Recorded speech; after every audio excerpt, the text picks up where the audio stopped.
Good morning mga kaibigan ko. Ngayong araw na to, magluluto tayo ng adobong hipon. Wow! Adobong masarap na hipon. Oh yeah! So, lalagay natin yung bawang. Bawang. Hahaluin lang hanggang sa mag-golden brown na siya. Kaso di mo masyadong makita kasi yung kulay eh. So guys, dairy cream yung nilagay ko dyan. Hindi na ako gumamit ng mantika. Ayan, haluin mo lang. Tapos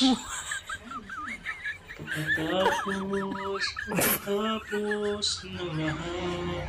Yan, ilalagay mo na yung sibuyas.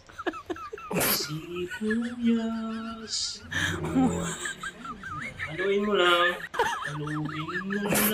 hanggang sa magsawa ka. Yan guys, haluin na natin. At haluin lang natin. Tapos ang isusunod natin dyan, pagka medyo na yung bawang, putla na. At susunod natin yung hipon. Yan. Oops, namatay pa yung camera ko. Ano ba? Yan. Nakalagay na agad. Bilis ah. So guys, yan na. Hindi ko na yung mga hipon. Medyo malalaki yun guys. Hindi siya masyadong maliit. Hindi rin siya masyadong kalakihan talaga. Yung sakto lang. Binili ko ng yan. Bali 120 ata yun. Hindi ako sure kasi kalimutan ko kasi naka-ref lang. So, haluin lang natin. Tapos, ilagay natin ilagay ako siya ng oyster sauce.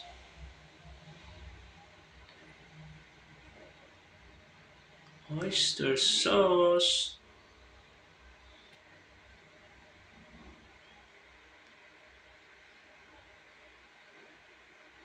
Tapos, yung tuyo. Minsan nalilito ako sa pagkas nila eh. Kasi sa Bisaya yung tuyo. Sa Bisaya yung tuyo, patis. What? Sa Tagalog, yung patis yung mapaalat.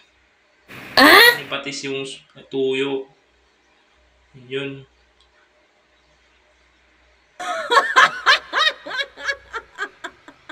Yung tuyo naman dito, Tagalog doon sa amin kuka.